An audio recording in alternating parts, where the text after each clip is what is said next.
Hello and welcome to the Art Department Podcast, episode 7. With me in my virtual studio is, as usual, Emmanuel Shiu, and I am Urschel. Today we're going to talk about burnout. No, not the video game series that everybody knows and loves. It's about artist burnout. When, I don't know, you don't feel like working anymore, you work so much that suddenly you feel like you don't want to look at a single piece of art anymore. How did we end up in this place, and how do we get out of it? We're going to share a little bit about how we ended up ourselves in these very unfortunate circumstances, and some hopefully best practices based on our experience on how we got out of it and started loving art again.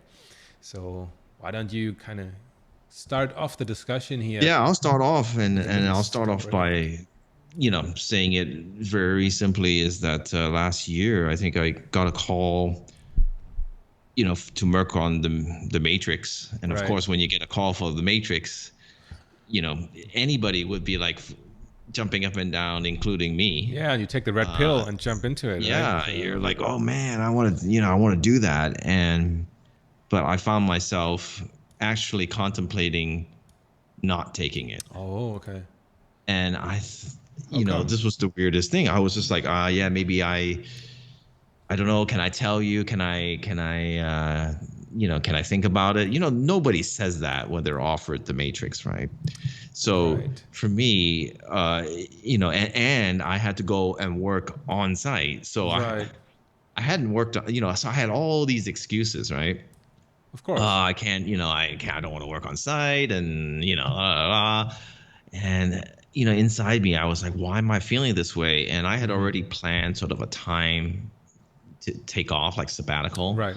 And because I was basically so burned out from work Right. that even a project like that, I was like contemplating whether I should take it or not. And that is Wow. scary.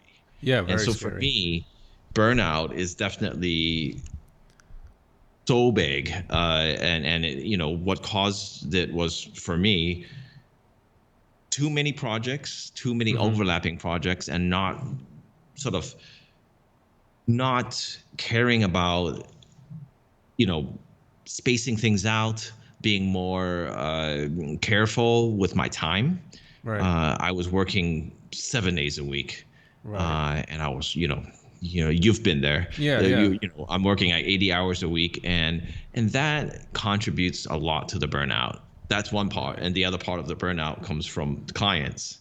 So when you're working in freelance and you're working with so many different clients, you're bound to have some clients that don't vibe with you. Exactly, yeah. Not that they're bad or good or anything, but they just don't vibe with Yeah, you. different way of working, And yeah. right, and right, I mean, and it makes the job more difficult. Oh, definitely. So at that time, I'm just like, oh man, and enough of that. You'll feel like, oh my God, I can't keep doing this, and Right. you get closer and closer to this sort of dark void. You don't even want to look at a computer. You don't want to look at Photoshop. You Yeah, don't, yeah. like, just going to the computer is like, like you don't. Yeah, definitely. It's how it is. And so for me, that was how burnout happened, and it's happened multiple times throughout my Right. career. Right.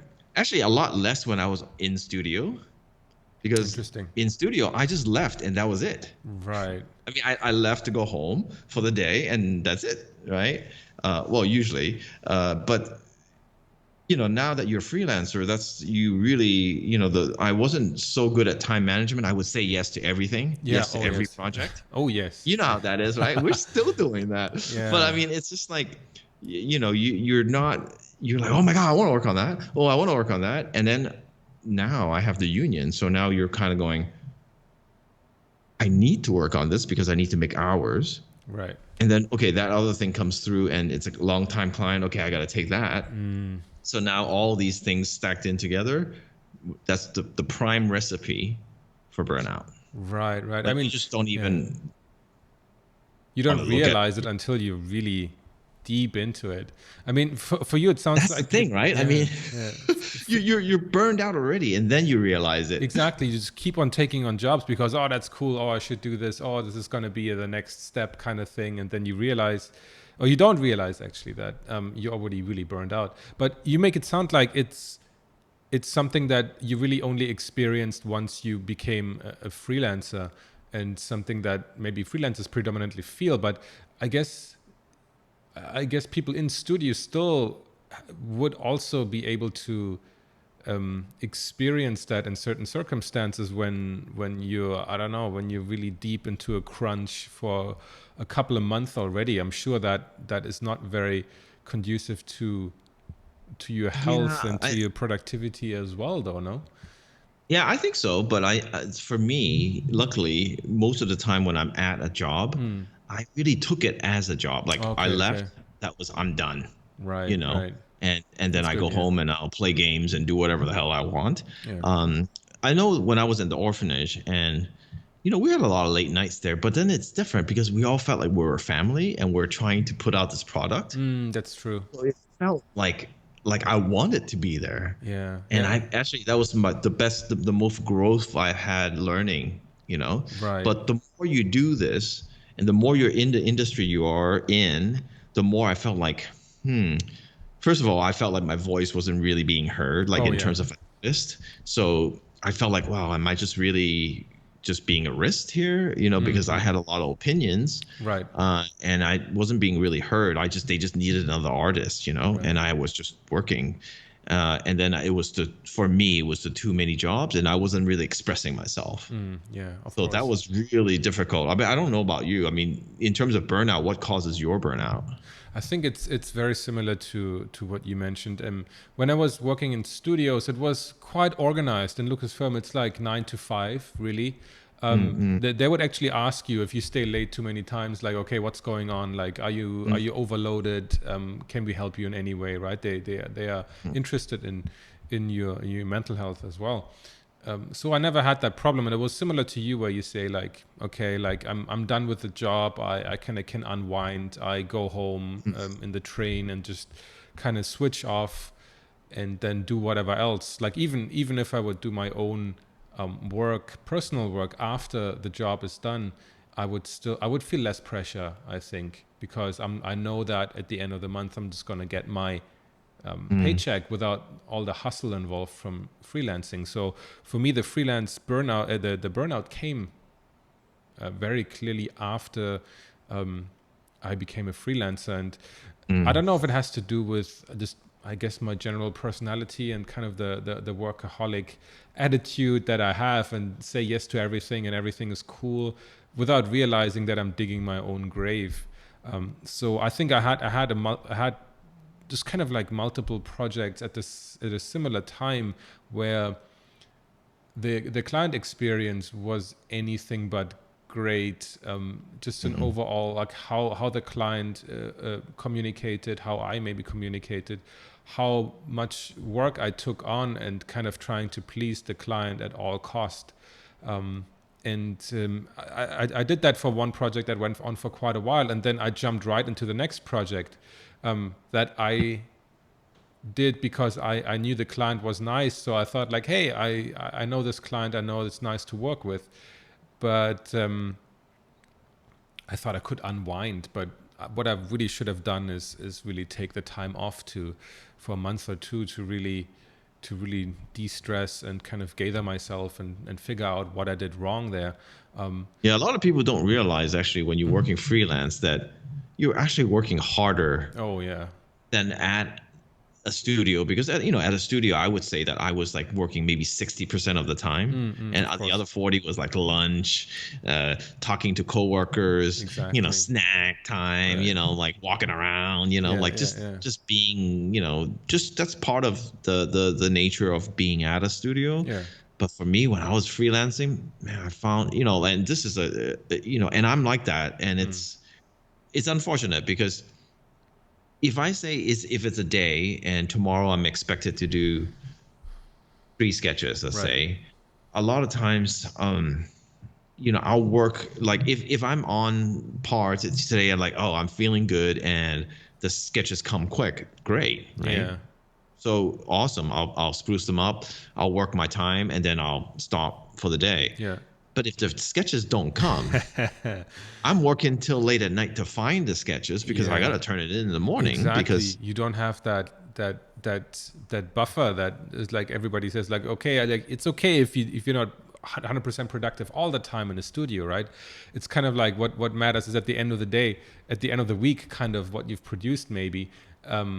But yeah, if you as a freelancer you're on the clock every Yeah, minute you're of on the the clock, day, and they right? know you're on the clock, and Yeah, they're saying, "Hey, show me sketches tomorrow because we want to get our money's worth." exactly. And this is especially if you, the more you get paid, the more they'll expect Of things course. from you. And the less, I And mean, so, you have to yeah, really find a nice, understanding art director who understands that you have other things to deal with, you have other responsibilities, and you can't always be 100% productive, right? It's very rare. There are those yeah. people, and it's a pleasure to But work that's with them. And yeah. at the Sometimes I yeah. go ahead. Sorry, No, sorry. at the end of the week, you still get the work done, and they know they trust you, right? But That's the key. oftentimes Trust. Yeah. it's maybe an art director who is not experienced working with remote freelancers, or who had some bad experiences because not honestly, I mean, not every freelancer is good with time management, is not always good with delivering on time to spec, right? Not everybody is great at that. and Yeah. um and maybe they got I think burned the and so they trust, understand, yeah. So the the the trust, trust yeah. thing you're talking about is paramount because when I'm working with PDs that I know, then I can just say, or any art director or anybody that I know, then I can just say, hey, look, give me this amount of time, and they don't bug me. Then they know, okay, he's gonna Right. gonna give me something, and he needs this much time. It's fine. But when you first work with somebody, a lot of times they don't know, how hard you work. I mean, Yeah, they exactly. only see what you turn in. So if you turn in a sketch that's not very good and you work 3 days on it, they're gonna be like, hey, what's going on? Yeah. So, there's a lot of that. And of course, there's my problem of, and a natural problem of freelancers. So, we were talking in one of the episodes where you take a project and it's supposed to be over this week. And Right. then you've already booked a project for next week. And then this week's project says, hey, we need just one more week from you because, Yep. you did the work. We're All the almost done. Come time. on. And you All can't the say no, time. right? Yes, yes. So now you're saying okay, and then the one starts next week, and you have to put extra effort because to build the trust. So now you're working like 12 hours, 14 hours a day, and you're killing yourself. And enough Exactly. days like that, Yep. you're not going to want to do anything. Exactly, exactly. And I You're have some, just I mean, for me, it's really about um, striking a balance. And in order, I know I have to strike a balance in order to feel like I've maximized my day in order to feel satisfied with what I did. Um, but maybe I'll get to that in a bit. I mean, you talked about the reason for your burnout and what you think caused it. Um, but so, what did you? I mean, at some point you must have realized what happened and why this happened. Was there? I mean, what did you do about it? I mean, so okay. So when I really got to a point, maybe this was maybe 4 years ago, when I said, you know what, I can't deal with this. I'm really in a bad way. I can't wait to sort of take a break. I need a break. I don't want to do anything. I don't want to do any art. I don't want to do anything. What am I going to do? So I just, in my case, I just said, that was the first time Craig Mullins was giving a right, right, class on yeah, schoolism. So I said, you know what? Screw this. I'm going to sign up. And at that time, I guess I got lucky because at that time it was still a one-on-one class wow, with Craig nice, yeah, Mullins. He yeah, doesn't do that anymore, right, because I think it was just didn't make any sense. yeah, no, But it not was really, so great for me because I took it and I was like, I said, I'm going to take a class, so I'm committed. And then I took another Learn Squared class. I was like Alex Fagini's oh, nice, yeah, professional apprentice thing, yeah, the because zebra stuff, they right, asked me, yeah, do I want to be the professional apprentice? And I said, okay. yeah, sure, And so, I didn't know ZBrush then. So I said, okay, I'm gonna do that, um, and I'm just gonna bring this up, but and then so I just took time off to do that, and it's just, I said no to whatever was coming, or what I was working on, I finished, and then I didn't take any more jobs. Right. And then I worked ZBrush, and I was with Craig Mullen's class. I was just drawing, painting, and Nice. that's when everything came back. It's like Oh, okay. there was no pressure. I mean, at first it took like a week or two just to have enough space to get your sanity back. Right. But the funny thing is, all the art I created then was the art that has been the best received, and that's when this so the art I created was this guy Right. here, Right. Right. and so this band licensed my work, Nice. and sort of printed out all the work, and made it like a CD out of it, Nice. and all this kind of stuff, and this is all from the from the personal work, Nice. Yeah, and, that feels nice. If a and so if a this is company the wants to license inside it, yeah, yeah, cover cool. thing, and so in the end, the cool the reason I'm showing this is because it made me feel like, hey, maybe my personal work has merit. That's true. Yeah. It's not just, I'm not just working for somebody's stuff, Right. because that's what it is, and that's what burns you out, because you have no personal attachment, right? It's most of the time you're just like, okay, you want a church, and you want it exploding, and you want a car flying out. Okay, I'm doing that. Like stuff like that. Oh, you need a castle on a hill. Design that. Yeah. Okay, but you're looking at the script. You're making sure it goes past the PD and the director. It's not personal. Oh, yeah, So not in at all. the end, that period of time made me go, oh my God, okay, maybe I should be doing my own thing, and it really Right. gave me all this creative juice, Right. and it was like, wow, this is really cool. And so I was just like so pumped and ready to go, of course, right back into freelance, because I'm right back into the freelance, and then boom, boom, boom, boom, boom. And then, years later, I'm like, this is right at the Matrix call. I said, I'm in a bad way again. And Oh, I yeah, think, yeah, what yeah. it was that I had a taste of doing my own work, really enjoyed it. Now I wanted more of it.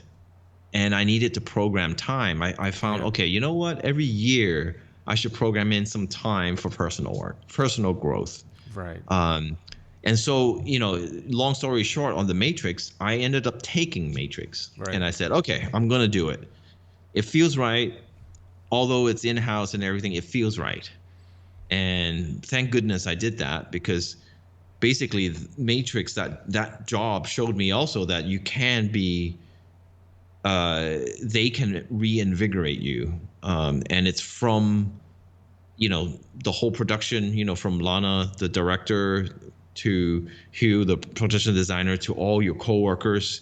It was just an environment of lifting you up and learning a lot of new things from Oh, that's people, nice. and Yeah. also being able to talk to a director that really cares about you as a family, That's and nice. not just like, you're not just some dude who just paints. I mean, she invited us to her house, for kicking off, and we were all, it was just like, it was almost like a family. It was Yeah. basically like family, and it made me go, oh, it can be like this.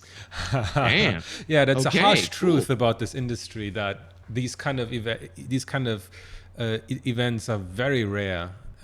But of course, they have a even bigger impression Has on that you, ever right? happened to you? What have you felt in those scenarios? I mean, have you been on jobs where you feel like, oh my God, this is Terrible great, or great or no, great. great, no, great. um, No, this is what it should be about. for me, it honestly to this day not really yet. I mean, I had kind of like the full spectrum in many ways, as to like, okay, this is kind of, it is a job, is a job, and that's how I should treat it. Sometimes I was trying to get more, I felt like I was more emotionally involved, but then I got burned because of that. So I decided at some point that I really need to stay away from from that emotional involvement and just really treat it like a job. And there were many times where it's just like, okay, it's just like you do this for the money, and that's it, and then you move on to something else. There were times where it went really bad, where the production designer or the art director was really out for blood, and that didn't go well. And I knew that. I even knew it in the beginning. I had a gut feeling that this is going to be problematic, and it turned out to be problematic. So these days, I'm trying to be a bit more careful and listen to my gut a bit more carefully, because usually the signs it's very clear from the beginning. I had some experiences where where the superior, where the art director is just incredibly nice and really tries to look out for the artist, and really put his name on the line for the artist, to fight for us, and that is a good feeling. Of course, it's all still remote, so the feeling of like being in a nice team, being part of a family is very limited still. But at the same time, where I had a very nice and understanding and forthcoming AD, the project at the same time was not really like, wow, this is amazing. So that The perfect the storm of. perfect storm Yeah. has not honestly happened for me yet. I'm still hoping that at some point it will come. But I think, similar to you, I had an experience where I did a lot of work over the last year and a half for building up my Patreon and my tutorials. And actually, Samsung approached me about one image I did for one of my Patreons a half a year earlier, and they said like, hey, we want to get this image, we want to use it for our new gaming monitor line. And in the end, we changed it a little bit together, but in terms of color scheme and everything, so just to fit the aspect ratio of the monitor and the kind of company branding for that line. But everything else was kind of like taken over from what I already had, and that felt very nice as well. Like you said, that something I did not make with really like a client in mind, with two client specifications, was still like, it felt appreciated, and had Well, they wanted that your own art. yeah, that perfect storm of like appreciating what you do anyway, without trying to impose their own art direction on it. um, They and licensed it, right? I mean, it was kind of like a hybrid deal between licensing and making some slight adjustments.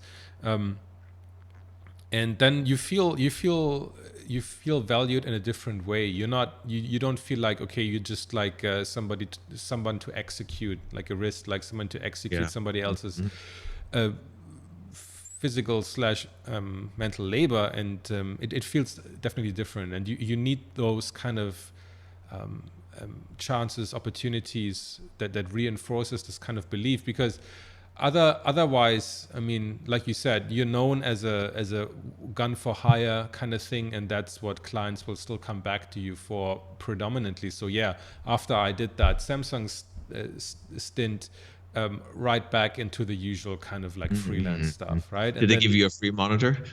I'm still waiting for it. Samsung, please. Damn. Yeah. And so yeah, Yeah. I feel you in that. Yeah, I'm still waiting for my Matrix 4 opportunity, maybe Matrix 5. I was just Yeah, I mean, the yeah, thing is, those things come it's rare, right? rarely. Yeah, rarely. Because I mean, in my career, I only have twice. I mean, one was Hellboy at the orphanage, Yeah, and that yeah, was with the best team, yeah. and Matrix 5. Oh, 4, sorry. And it's just one of those things where, but once you know it, you kind of have to try to be open to more of those experiences Yeah. and recognize when the experiences aren't going to be good. Now, I've really, in the last couple of years, because of all the burnout, I've said to myself, I have to research the show and the person doing the show Right. heavily. And I have turned down jobs because of, like, if I talk to five, artists, and they say, hey, that person that you're going to work with has some issues, If everybody is saying that, I have to kind of, if because if you take it and it really is that person has issues, you're going to suffer, Oh yeah, and that very much. causes a lot of burnout Yeah. because you take it so. I mean, I take my work super personally, Yeah. so I'm like I work my butt off just to make sure that I get the stuff to look right. And if you're working with somebody who makes your life really difficult, it's gonna hurt me Oh yeah. as a person. Oh yeah, definitely. So so now one of the things I do is I make sure that I try to ask as many people as I can about who I'm going to work with. Now sometimes they won't say that, okay, this person is bad. They Yeah, just yeah. say, here's some strategies, like that person really needs for you to tell him your schedule. Otherwise he'll call you at any hour, as an example, right? Yeah, yeah. So you set some ground rules and it's all good. Yeah, yeah. And some people is just don't work with them, Yeah. Oh yeah, and then you definitely. have to decide, okay, what you do. But knowing that if you take this job, it could hurt you physically, Right, mentally. right, right. Yeah, you have to be So very I careful, yeah. think burnout is like a lot of the micromanagers I have a problem with. It's really hard for me. I can't Yeah, deal yeah. with it. And so for me, I think you really have to find some strategies to not only recognize, because recognizing it is not enough. You have to do something about it, Yeah, yeah. right? So for me, I think always number one is go back to something personal. Go back to, I mean, first clear yourself some enough time, Right. and to go back to doing some self-expression is always, and it doesn't have to be art. I mean, it could be Oh if yeah. you play an instrument, to play an instrument. It could be to go play some sports, hang out with your wife. Whatever you feel like gives you joy, you need to do more of that. Right. And sometimes the more you do, like let's say you play an instrument, the more you do that and you're engrossed in that kind of stuff, you'd be surprised after a while how um the art stuff is going to start calling you again. Right. It's just that you have to put your mindset somewhere else. And if you're gonna do art, try to do something different. Like I went from doing all this art, like for the PD, to stopping and then doing something completely different. I was painting, I was drawing, I was drawing on paper. Right. I wasn't painting on paper, but I took my iPad out to the car and I drove everywhere and painted stuff. Right. That was my assignment for the class, and maybe a class is a good way to sort of say, hey, um, force yourself to do something completely different. Yeah, something out of your comfort zone, yeah. Exactly. I mean, so those are some of. I mean, that's Do you have Interesting. any? I was going to ask, like, are you the kind of person who tries to fit this kind of balance between client work and personal stuff or something completely different into your daily schedule, into your weekly schedule? Or are you the kind of person who says, okay, for like the next 2 months, I'm going to just do this client project and then I'm going to take a week or two or a month off to just focus on my own thing. And then when a client project comes back, I'm just going to be full time on that again.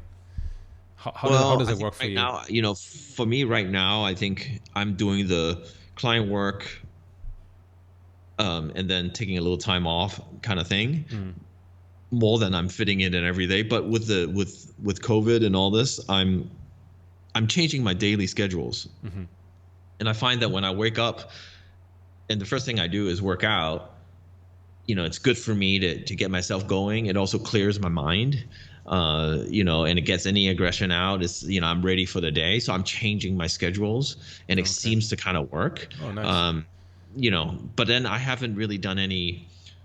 I mean, I'm starting some projects soon, so I'll see how that works out because, Yeah, yeah, I know that because when one. wake up, you're like, oh my God, I got to turn in something. And then you're not working out anymore. Oh yes, yes. Oh, that I struggle with that every day. It's really horrible. I'm trying. Especially you're busy now, right? Yeah, I'm So, busy now, but so it's like it's always that struggle where when I have a bit of free time or when the projects are kind of like winding down and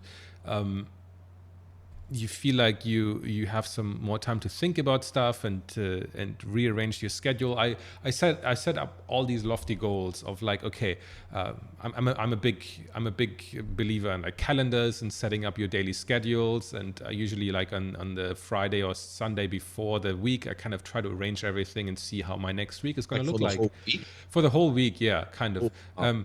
And trying to stick to it, and of course I fail every day, but it's about trying again and again. And usually then I strike quite a good balance for myself that works with like working out and getting some fresh air and time with the family and working.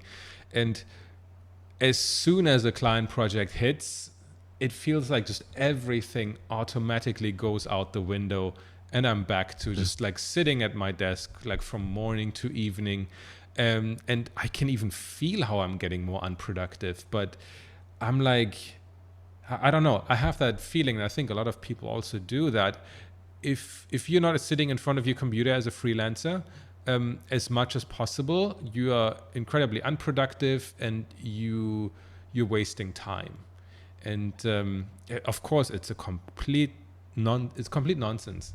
Yeah, yeah, yeah. But you kind of have that idea that, okay, if I play the piano now for an hour, like that is just like, I can't do that. It's going to be a waste of time. So my schedule is like all over the place, really, like Mm-hmm. all the time, and I know it's bad for me, and I can feel like how my health is really going down the drain the longer like client project drags on. And man, that's my You know experience. what really works Yeah, for me yeah, before was when I was on a job, and I would, this was after my sabbaticals and stuff yeah. like that, and I learned that, you know what, I took my sketchbook out to like say lunch. I mean, obviously now there's no Yeah, lunch, outside, but to the kitchen but table. I'll take my sketchbook out and I'll draw at lunch, and Right. I'll work out ideas and stuff like that for the things I'm going to do, and that's part of work, but I really enjoyed it Oh, that's because nice. it was somewhere else, Yeah, and yeah, it that's felt good. really good to do it, like, and it felt good to draw outside and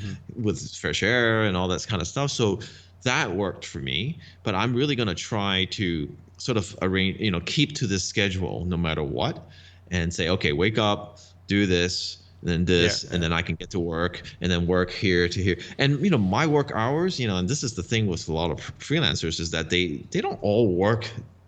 That's the whole point of freelancers. They don't work always from the morning till right. 7 or 6 or 7. For me, my best time is kind of at night, Interesting. Yeah, I and hear that and a that's lot. so Yeah, that's a problem, right? So I say, you know what? I'll shift my mornings. I'll make the mornings more about working out, spending time with my wife, yeah, yeah, yeah. have lunch, and then I'll hit it. Right. And I'll hit after lunchtime. It will be, say, let's say afternoons aren't really good for me, which they aren't. So I'll pick some of the more mundane Yeah, tasks, that's very good. Yeah. something I can bite off, and it's you don't really have to think about. And then I'll work until like dinner. So basically, I've only worked a couple, 5 hours, 4 or 5 hours, and then I'll save the last bit, for a little bit after dinner, because that's when I really jam. Yeah, exactly. But It's everybody's different, right? So for yeah. you, maybe that's totally not how No, you work, and you want to spend actually, your night with your that's something I only recently kind of came to terms with, and I actually agree with that. That's kind of how it works for me as well. I used to be in a way always like I felt like I had to be able to do any kind of work at any time of the day. And I have young kids, and you kind of need to be, as they when they're still very young, you kind of have to always be there, um, and be ready to take care of them, and they kind of really dictate their schedule family. onto yours. So you're not free anymore to work whenever you want to.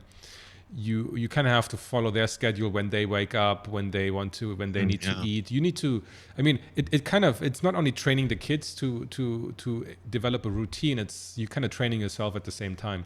But as I became a bit older, and listened a bit to myself a bit more, and try not to do things brute force, I realized that it's impossible to force yourself to do any kind of work during any kind of the day. You have to realize at what times of the day, like, am I able to work better, and at what times of the day can I perform certain kinds of work better. So for me, it's actually very similar where you said, like, I get up and I'm really not a morning person. I tried to force myself to become a morning person, because you read all these like things about like, oh, all successful entrepreneurs get up at 5 a.m. and go work Oh out for God. 2 hours and these kind of things. So I like you read books about it, and all these kind of things, trying to force yourself to do that a little bit. So maybe there's something of merit to be gained, because I mean, honestly, you don't know, and I think it's worth trying out. But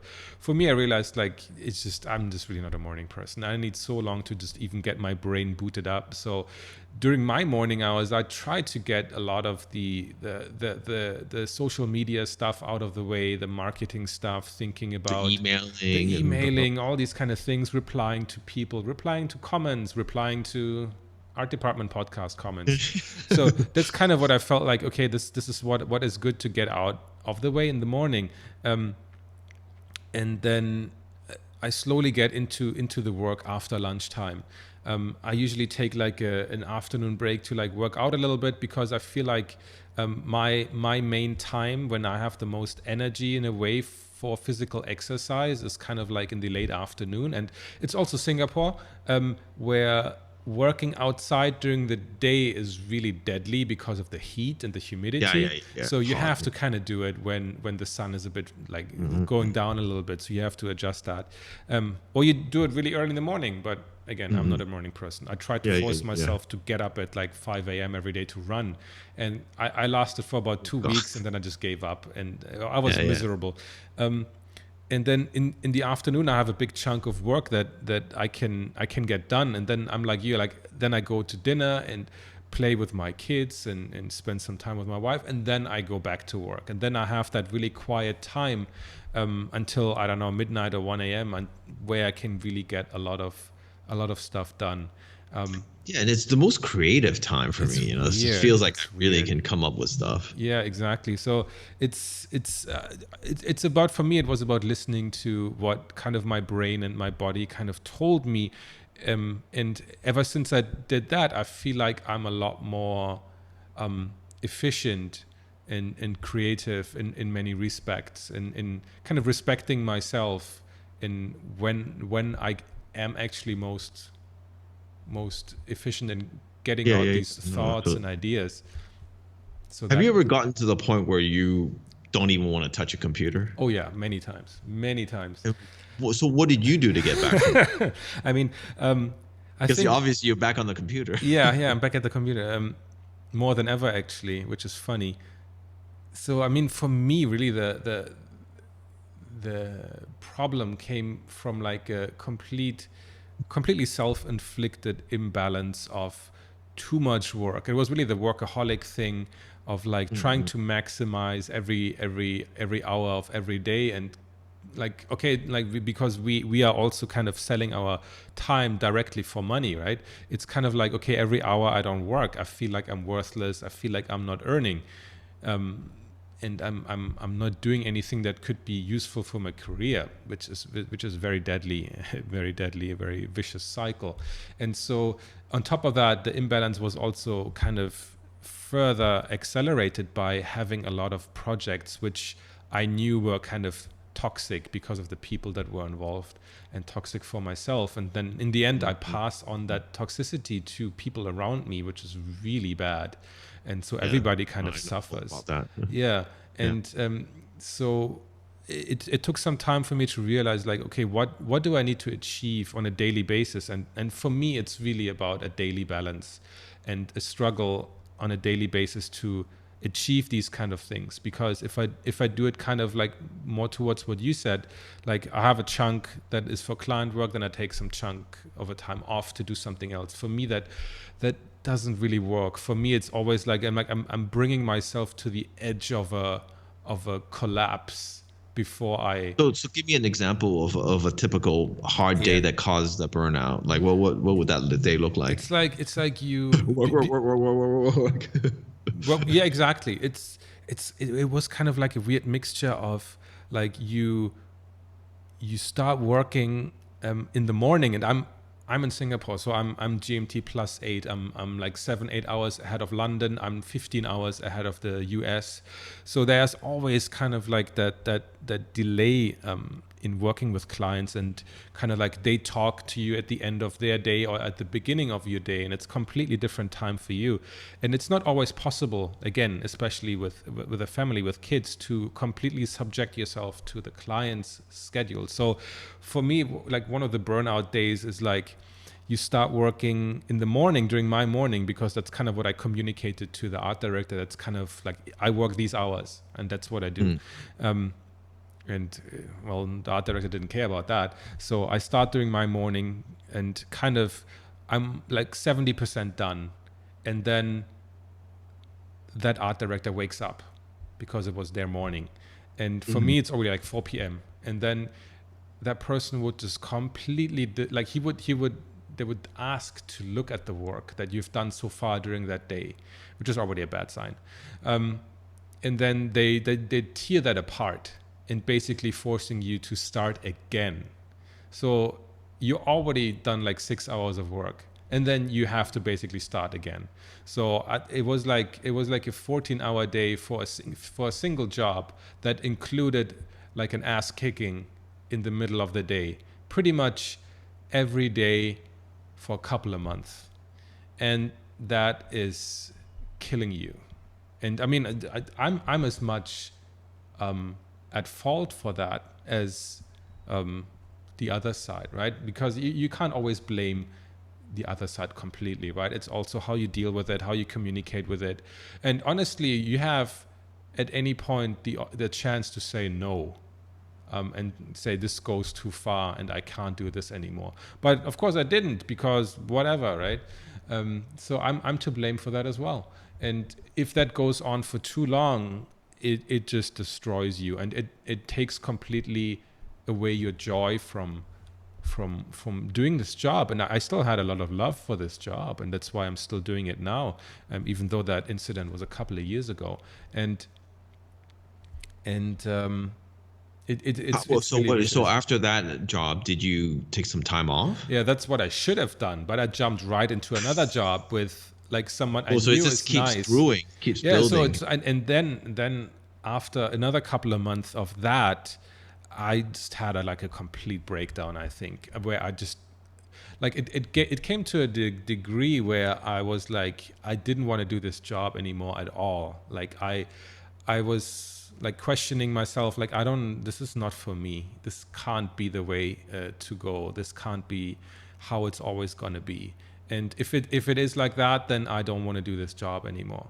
And then it kind of it I was like on a forced kind of, not a sabbatical. Like it was not a sabbatical, because usually like that, it's like full of like things you want to learn and do, and kind of Yeah. not You just necessarily. wanted to get away. Yeah, I just wanted to just I couldn't do anything. Like I was not able to do any work. Even though I had no client work, I had no intention of taking any client work. I couldn't even do personal work. I just could not look. I was just like sitting there for a couple of hours a day, and was not able to form a cohesive thought about what I wanted to Oh, do wow. and where I wanted I to really hit go. you. And I mean, the good thing out of that in the end came because I was working out a lot and doing just other things than art, so it had a positive impact on my health. And funny enough is that I always struggle to lose weight, because food is just too delicious.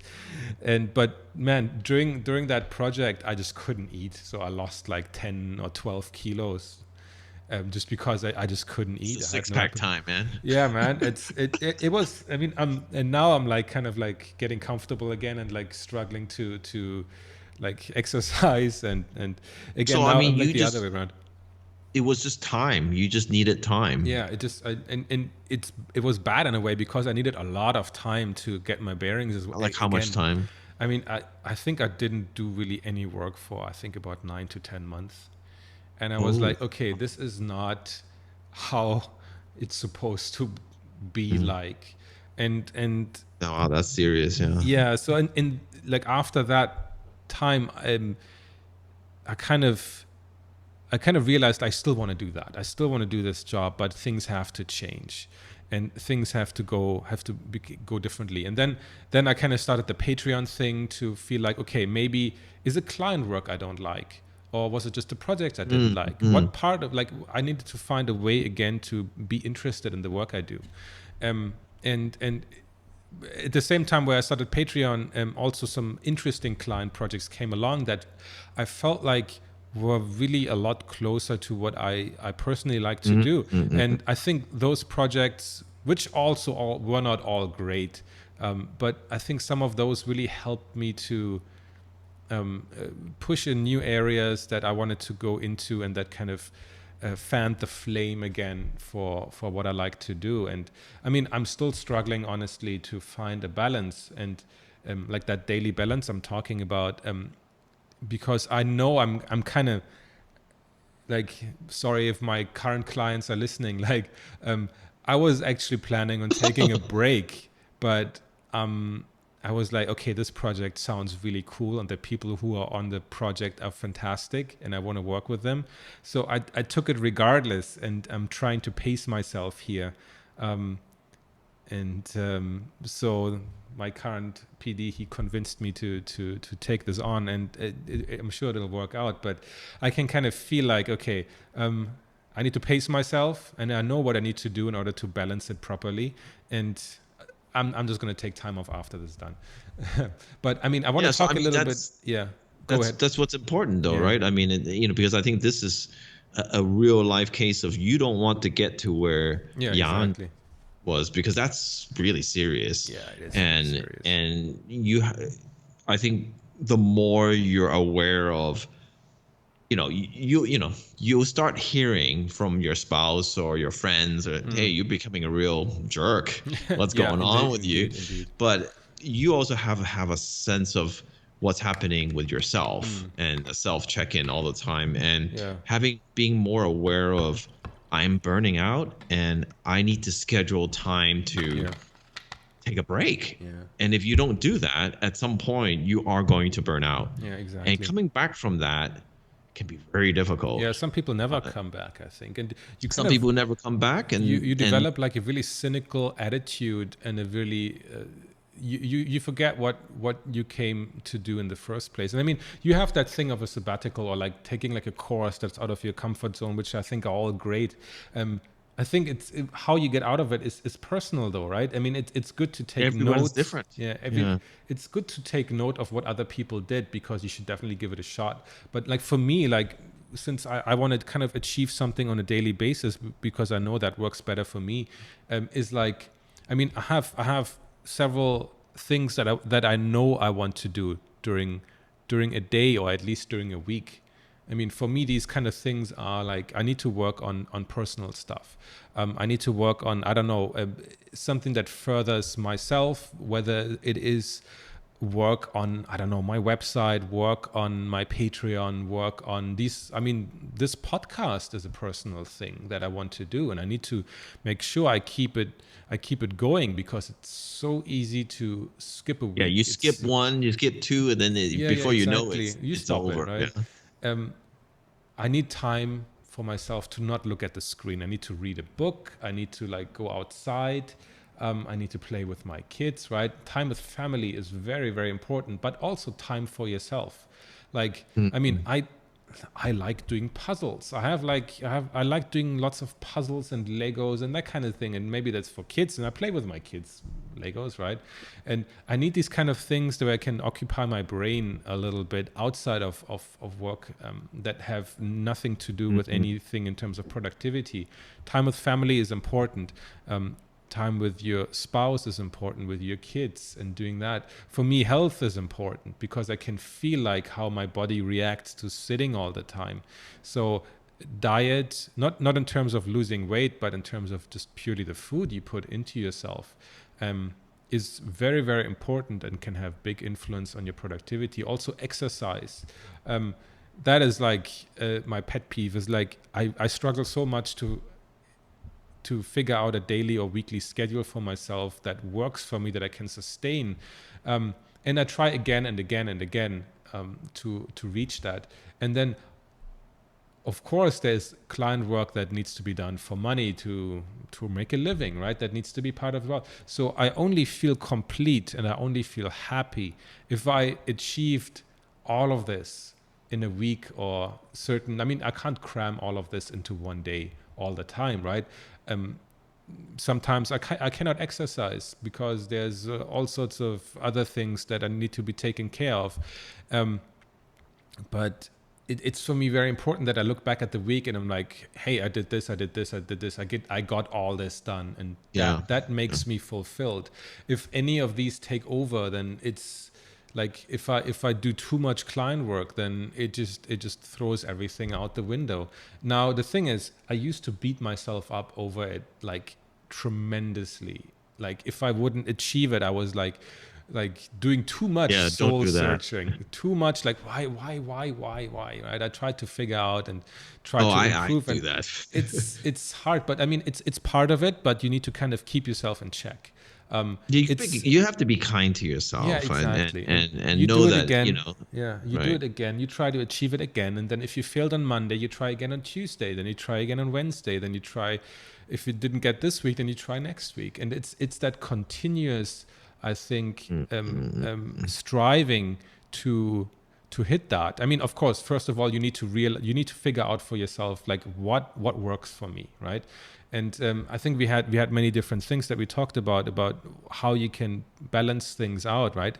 And I mean, come on, there are people who love to work 24/7, that are completely happy, that don't burn out. There are those people, and if you're one of those, then like that's fantastic, right? Then you're gonna achieve a lot of things, right? In terms of your career. But I mean, there are also other people that need a lot more time off, right? That cannot work that much. And I think it's important that you realize and listen to yourself, listen to your body, listen to your I think mind. listen to yourself is a big one, and because be honest, I think right? you have to try to get something that works for you, right? Like you're saying, because everybody's different, and everyone's going to have some kind of burnout. Exactly. Some people is bigger, some people is smaller, but you have to find your way out of that. And a lot of it is actually the least to do with that thing itself. It's best to like Jan's saying, go, make sure your physical health, mental health is taken care of. And that, whatever that means to you, like for me, I think doing personal work is the way out for me. And the more personal work I did, the more I felt like I was expressing, and the more I felt like invigorated. And then the more my portfolio is filled with my personal work now. And so when people hire me, they're hiring me for my personal work, which is what I love to do. So now the burnout is going to be even less because you're doing what you want to do. Exactly. And the clients are saying, can you just do more of that? And they point to my personal work. That's like I don't have any client has said, hey, can you do more of that other movie stuff you did? That doesn't happen. Weirdly enough, every time they point, they're pointing to something that I did personally, and they're saying, can you just do more of that? That's what I want. And you're like, oh, okay. But it's not even stressful anymore because they just want you for you. Yeah, that's nice. I realize that a lot of people, when they're doing this professional work, you're regurgitating work for the show, right? A lot of shows, they're like, oh, can you just make work that looks like that? Somebody else's work or like that. And then, it's okay, that show is not fun. And then you do another show. And after a while, you're like, wow, I have no identity and I don't have any expression. So if imagine all the shows are hiring you and say, hey, I love what you do. Just do that. Man, it'll be a lot more fun. Yeah. And in the end, I think that you'll feel better doing it like that. So for me, personal work works. But for some people, they may just have to completely get out, like go watch a movie. Oh, yeah, definitely. Do whatever it is that makes you feel good. But if you're smart and you have experience, maybe the best thing is saying, okay, well, I take 1 month off a year and I go off to the woods. whatever. Yeah, yeah, You have to program in, or 2 months. You have to program in that time so that exactly, you can stay refreshed. And exactly. every year you learn new things or whatever you want, right? So for me, that is a really huge thing. So I mean, but I have like notes on sort of how do you plan your sabbatical. You really, you have to downsize, you have to understand your finances, like our last episode. You can't just take time off and not pay your bills, right? Exactly, yeah. So Needs to be so planned, you yeah. gotta, you need to plan it. It's not something that's just kind of, I guess I'll take a sabbatical now. I mean, you have to really plan it. And I planned mine, and I said, okay, how long can I last? you know, Yeah.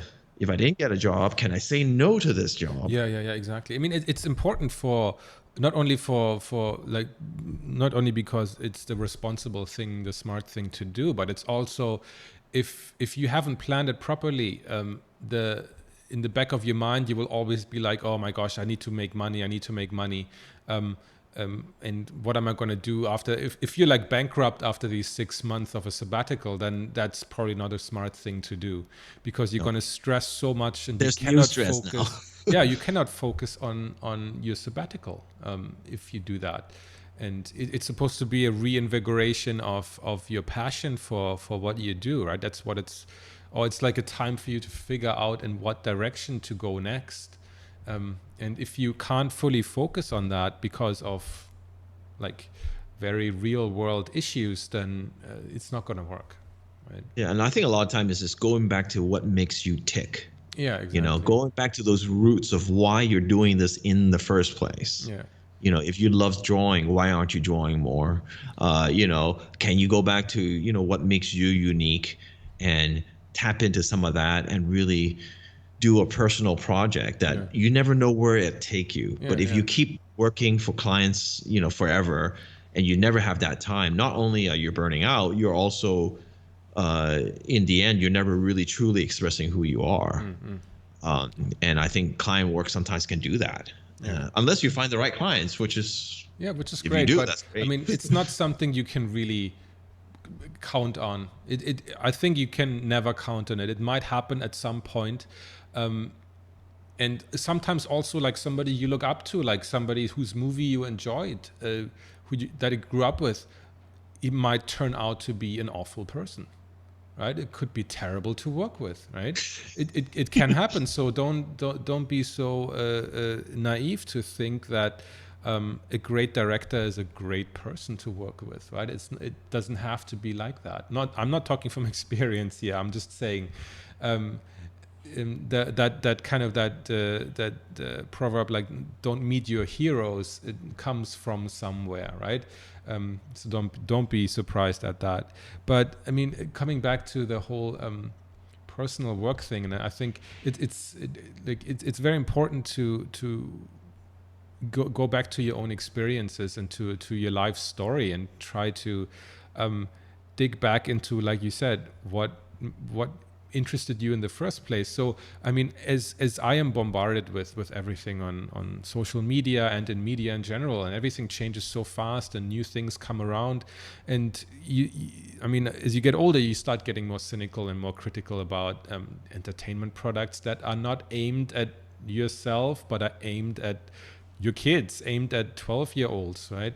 And we tend to like complain a lot about whatever's out there.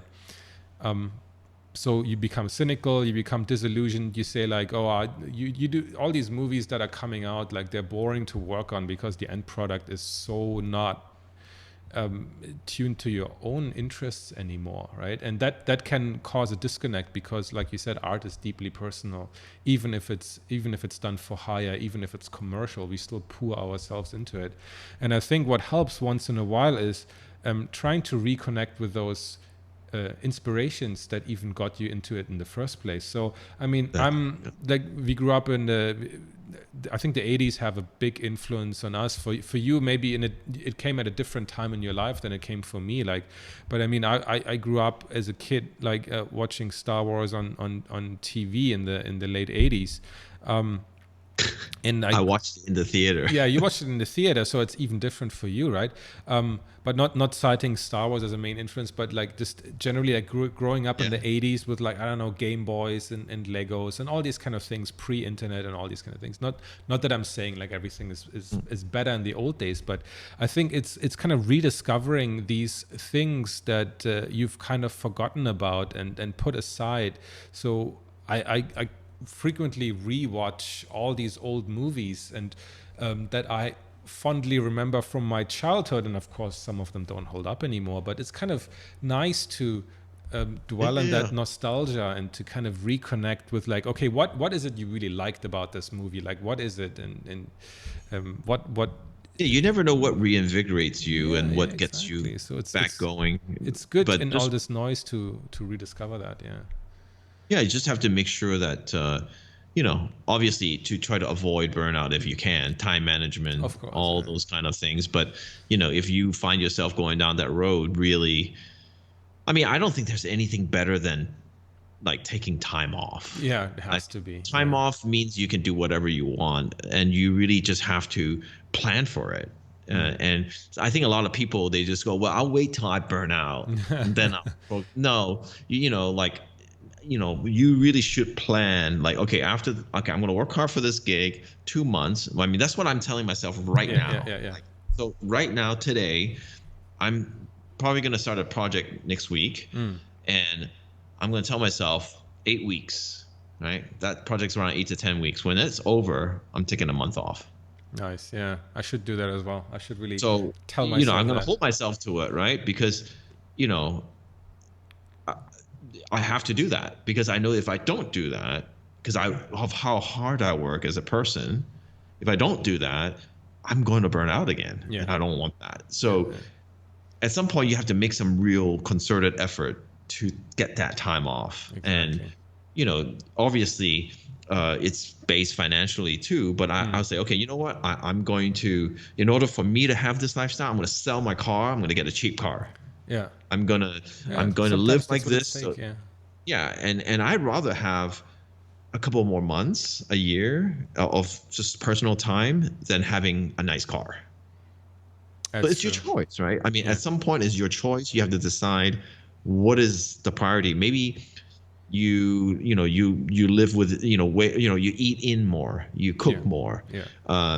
and maybe you don't subscribe to every service that's out there, like stuff like that. I Yeah. mean, True. you can, but people, but those are things I want. But do you want it enough to Yeah. have to work hard for it, right? Oh, you might want a Porsche, but you're gonna have to work It's your ass off. I think if anything, like being in lockdown and everything has helped people understand how little they really need. I think that has Or been they good. just keep ordering from Amazon. Oh yeah, that's also bad. Yeah, but I mean, come on. Even if you downsize your car, like do all these things that you just mentioned, like there might be a little bit of like apprehension before, but after a week, you don't even care about the other stuff anymore. So there's all kind of like very. It's I mean I everything think that is people need to happening also. is. Sorry. Sorry, go ahead. No, I'm just saying like everything that causes the burnout is completely self-imposed. The Yeah, only but it's person, hard. I gotta say it's hard though. It's yeah. really hard because I keep saying I want to do this and that, and Oh yeah, and yeah, and I yeah. always end up with the burnout before I'm like, oh God, I'm burning out again. Yeah, yeah, yeah, yeah, And yeah. it's the nature of freelancing in our industry is that there's a lot of short gigs, and you It get is. stacked, Yeah, and having a week off, you might tell yourself, well, I had a week off, I didn't work for a week. That's actually not, you haven't done anything in that week to reinvigorate yourself. You worked so hard that you yeah. passed out that week. Exactly, exactly, And you got to plan like, this time I'm going to learn this, and you will look forward to it, and you exactly get right. to that, and you're going to do it, and it's going to either do something for you or not, but it's not going to hurt you. It's Yeah, yeah. only going to make you feel like, hey, okay, I learned that and it didn't work, but I feel energetic, as opposed to, Yeah. oh my God, I just want to lay down for Well, like and five I think months. as a freelancer, I think also we never take any vacations. So, I mean, if you work in a studio, you kind of forced to like, I don't know, you have like Yeah, three you have weeks, all four these weeks weeks you gotta leaves. You take. need to use it Yeah, up in a calendar year. So you just end up going on a vacation anyway. But as a freelancer, you kind of like, oh, can I take this time off? It's like, ah, no, something else is coming. Like, oh, I need to do this. And then suddenly you realize that in 3 years, you haven't taken a single vacation. yeah, Um, that's and not good. I mean, That's absolutely. I mean, it's a funny now in thing, right? COVID times, it's going to Yeah, of be course, of course, of difficult, course. of course. But I always think give yourself an excuse to take time off. So Yeah, for yeah, me, it was taking Learn Square class and taking yeah. that That's a correct good one. moments class. Yeah, that's a good Give thing. yourself an excuse. Yeah, Like, hey, I exactly. got to take this class. I got to And you clear got to my schedule focus to on do it it. 100%. Yeah. Yeah, So now you have a reason to do that, or maybe it's music class, or it yeah. can be anything, All right. so a sport, whatever, Exactly. That would be good. Um, Really yeah. get into So something. Yeah. yeah. So for me, those would be like huge things, and I think one thing that really worked for me strategically was telling your friends. Oh, so Um, you're gonna do so that? so Yeah. yeah. So when I used to be a smoker, and Oh. I one day I just said I just quit because I was like, okay, enough of this. I mean, I was a hardcore smoker. I wasn't just a light smoker. Chain smoker. And I said, Yeah. okay, I can't do this anymore. And I announced it to my friends Mm. and my coworkers. And you'll be surprised at how people keep you in check. Oh, that's good. It's like, hey, how's Because it going on a Monday yeah, morning? if they see you out there working with a cigarette, they're going to be like, I thought you quit. And you feel bad. Yeah, that's Yeah, a and you good feel thing. bad. So Accountability. Yeah. when you tell your friends, hey guys, I'm going to learn this, I'm going to take this class. I mean, you're going to have to do it. It's actually good. For me, it Yeah. worked for me. I mean, I No, don't no, know if it's going I hear that a lot from other people. I mean, I try to. I'm actually trying to go out and tell people that like they're asking me like, oh, when are you doing this? When are you doing that? How about that? And then I'm like, oh, it's coming, it's coming. And I kind of give them like a vague deadline, which is actually a deadline for me. And most of the time I haven't even started on what I'm telling them that I'm going to do. So it's those like deadline, like self-imposed public deadlines can work wonders for you getting stuff done. But I mean, this is kind of like a separate topic. But yeah, if you're talking about taking time off and nobody but yourself is holding you to it, that can of course cause problems. So if you publicly announce it and yeah. you hold, then other people will start holding you to it. I have a friend and who really wanted to get started in running marathons, and now he's running ultra marathons.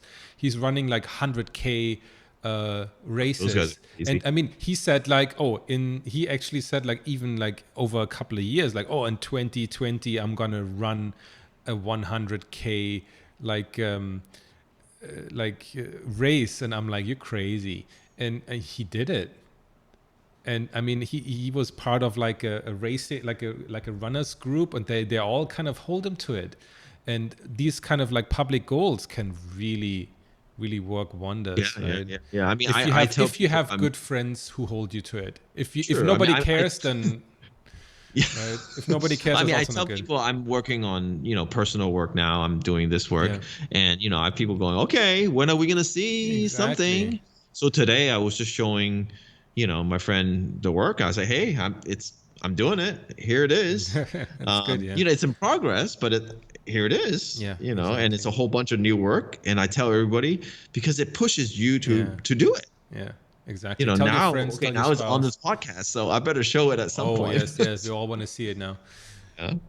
So, I think it's important to keep yourself accountable, have others, Yeah. that's a good way. And I think one of the last things is just kind of dig back to, if you have any problems, dig back to your childhood, dig back to things that really made you tick and things that That's good. make you happy. That's Those are true. always going to be things that bring you back to center. Right.